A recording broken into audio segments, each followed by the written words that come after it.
Assalamualaikum warahmatullahi wabarakatuh. Waalaikumsalam warahmatullahi wabarakatuh. Kita langsung kaos kenalan ya, mumpung kita ketemu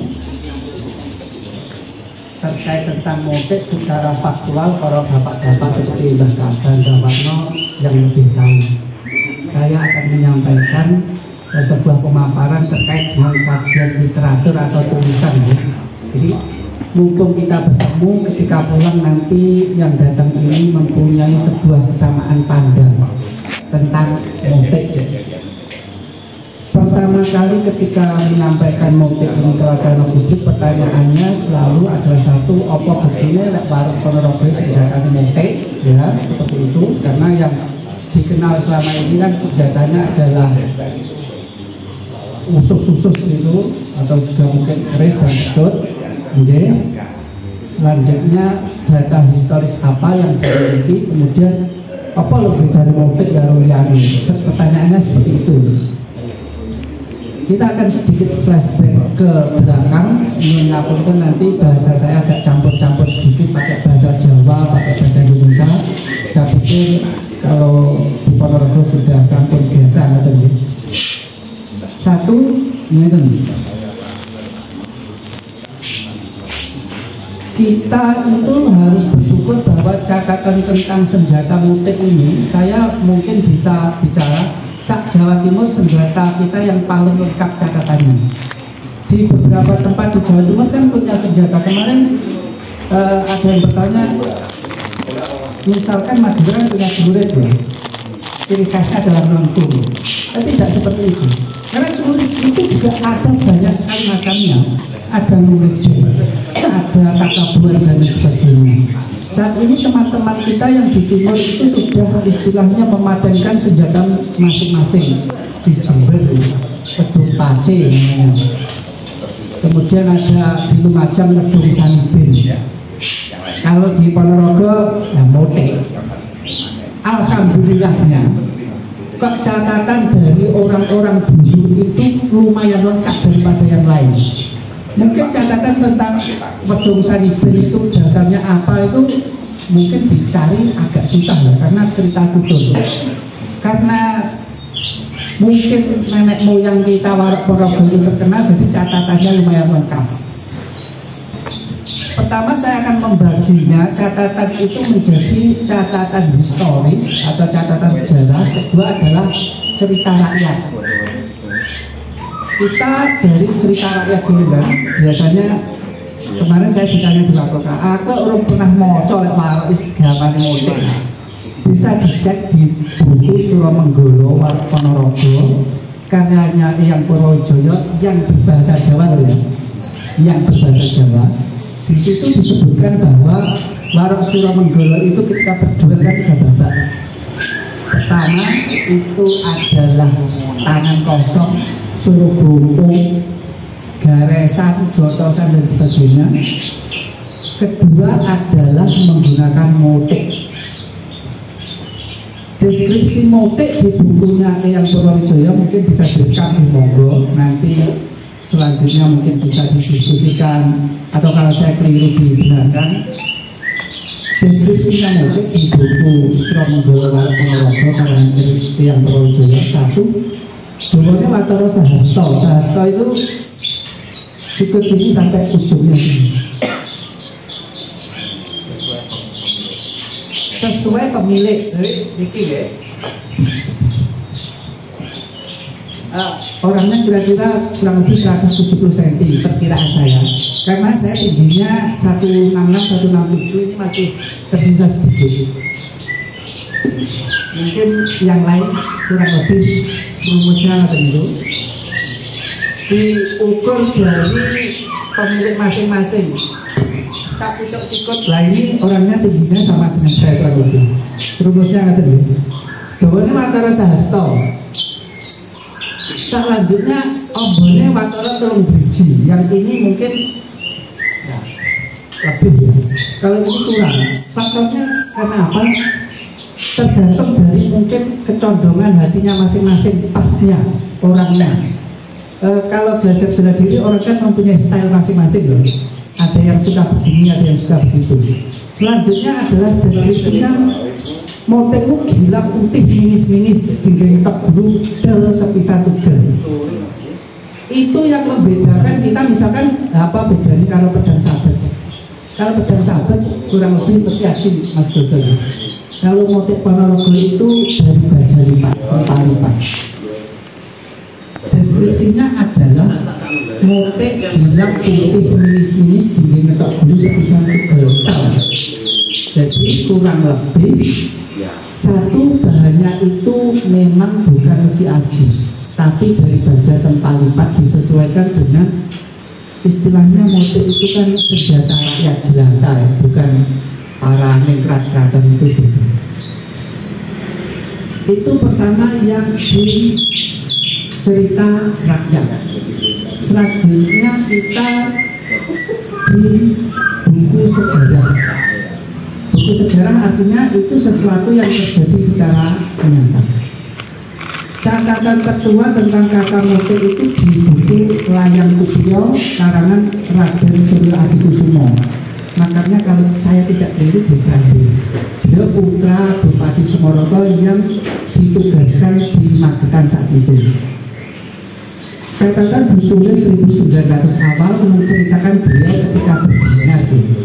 Kalau sekarang misalnya seperti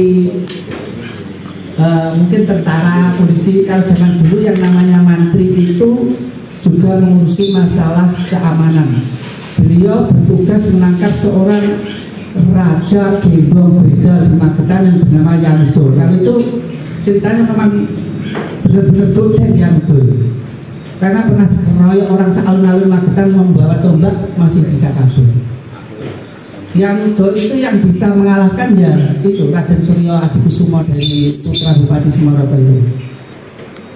Itu kenapa dikatakan sejarah? Karena lokasi penangkapannya jelas, tahunnya jelas, saksinya juga jelas. Kurang lebih ceritanya ketika berduel itu senjata yang digunakan kan tiga. Ada yang membawa bumbung keris, ada yang membawa motek, jadi kata-katanya motek dan waos tombak ya, kalau waos itu. Mungkin ada yang bertanya, berarti yang sering bawa motek itu senjata yang mengatakan, atau tidak begitu cara membacakan. Itu seperti kita begini. Kalau kita di Madura itu kan angka disudut nganggo lading wong Madura. Kalau bahasa sana kan tubik ya, kalau di sana. Tapi kan kita membahasakan lading. Jadi Raden Suryo Adikusumo itu beliau menyatakan, saya dibacok motek oleh Yamdo itu sampai sininya itu terbelah, pakai pukul itu rantas. Tapi karena ya modok deh, beliau masih tetap bisa berkelahi. Yamdo itu pengapesannya kan ternyata di sini, di bawah rusuk, di atasnya di kakusan ditusuk, beliau meninggal. Nanti kalau masalah data itu saya monggo-monggo kemauan, artinya tulisannya di luar jojo enak-enak. Saya simpan di sini, panjenengan mungkin zaman WA ya. Kalau suka jenengan tak WA kan jenengan. Itu sejarah. Selanjutnya di buku Babat Kondowahono, Kecamatan Babatan. Itu menceritakan kejadian tahun 1900 awal. Ceritanya adalah perkelahian Warok Kertosari bernama Pardi melawan Warok Mangkujayan bernama Karjan. Ceritanya biasa dulu iring-iringan reok itu kalau bertemu kan biasa tempuk, terjadi perkelahian. Pardi itu dibacok motek tembus pahanya, kalau Karjan kena lengannya sampai putus. Kata yang digunakan adalah kekarune nggawa gaman motek gilap minis-minis. Jadi motek itu kan jelas ada tulisannya. Selanjutnya deskripsi kenapa itu adalah khas Warok Ponorogo itu justru orang lain yang membahasakan. Di majalah Vista tahun 1970 menceritakan kejadian 1920. Tulisannya kurang lebih hampir sama seperti sekarang. Kalau lebaran di alun-alun itu pasti ada keramaian sama ya. Cuma bedanya dulu kalau lebaran atraksinya di alun-alun itu warok, awake dibet-bet nganggo mercon, disumet, bedos, orangnya tidak apa-apa. Saya belum menangi, tapi mungkin bapak-bapak itu menangi Mas Yan. Catel atau warok yang diubet-ubet mercon, disumet itu mungkin masih pada zaman itu. Ya, berarti benar. Selanjutnya adalah atraksinya para warok Ponorogo itu debus kurang lebih ya, membacoki dirinya sendiri dengan kelewang mereka yang bernama motek. Jadi kelewangnya warok Ponorogo itu namanya motek. Itu kan kelewang ya, kelewang mungkin ada yang pakai mengikuti standar kenil Belanda, tapi orang Ponorogo tetap menyebutnya motek. Nanti khasnya Ponorogo di mana? Kita akan pelajari bersama-sama. Selanjutnya dari data pendukung, kali ini dari Belanda. Makanya saya kadang ngobrol dengan Mas Aswar itu, sampai residen Belanda itu juga mencatat.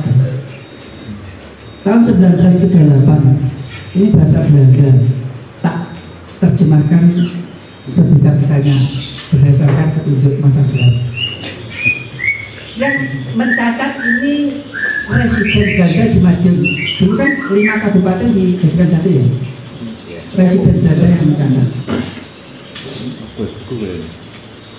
Dan misteri Van Oostrom, Van het Panaragas. Berarti nggak. Misteri asal usul orang Ponorogo itu belum bisa dipecahkan. Orang Belanda sendiri juga bingung. Karena apa? Mereka itu tidak terpisah dari tetangga-tetangganya, yang tidak terpisah dari Magetan, yang tidak terpisah dari Pacitan. Kalau Galek dan sebagainya kan kita tidak terpencil, ya satu budak saja.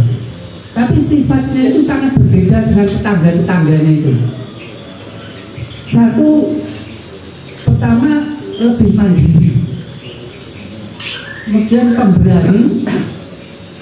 Ya maaf, ini kan kalau sifat itu kajian historis harus disampaikan apa adanya ya. Berangasan, brutal, senang berkelahi. Kata yang digunakan itu adalah mereka punya kemiripan dengan orang Madura, yaitu satu, daripada mendendam, mereka itu langsung membunuh senjata lalu bacokan. Kalau bacokan berarti kan bukan pakai pisau. Ya bukan pakai pisau ya. Kalau bacokan ya pakai ini. Ya kalau bacaannya itu kan itu sejarah historis ya. Zaman sekarang bacaan ya ditangkap Pak polisi dan juga tidak baik. Tapi kan kita membahas sejarah. Artinya apa? Bahwa senjata yang digunakan itu kalau pakai bacaan apa? Yang masuk akal kan ya motek ya. Maka ketika kajian sejarah itu satu, kejujuran sejarah itu penting. Ada positif negatifnya itu disampaikan semua. Ya yang sudah tidak sesuai dengan kemajuan zaman dan sebagainya ya sudah itu historis, tapi kan tetap harus ada catatannya. Selanjutnya itu tentang historis motif. Selanjutnya adalah bedone motif karo liyane. Satu. Kemarin ada mungkin itu golok saja. Saya teringat dari pemaparan Mbah Lurah Bimbingan bahwa era pasca 65 terjadi rahasia massal di mana golok ini gak dirampas tapi lek motif dirampas. Berarti kan golok karo motif beda. Yang jauh yang nomor 1, 2, 3, yang nomor 3 dari timur. Oke, ngeten. 1,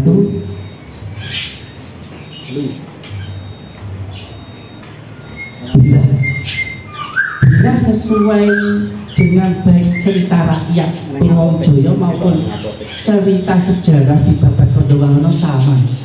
Motif ini loh hilap putih minis-minis, artinya dia bukan isi aji baja yang ditempa lipat.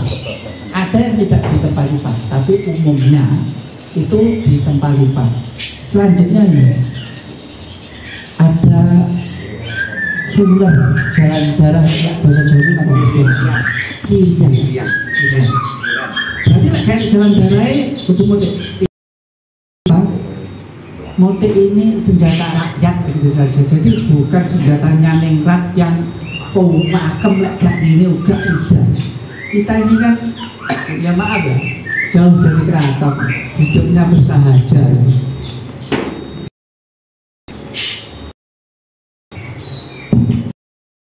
Kan bahwa kalau tinggal jadinya apa? Handle-nya satu handle dalam apa? Nyendal pancing mungkin bisa dayak gitu. Kan dayak kalau yang untuk bertempur kan masuk ke dalam. Kenapa? 1 meter. Nah, saya yakin teman-teman ini basicnya bela diri, pasti akan cepat paham. Bilah itu kalau digunakan untuk berkelahi itu mesti membutuhkan kuncian ya. Kalau untuk kebutuhan sehari-hari ketok kayu sakit malah. Ini Mas Adi berapa? Ini juga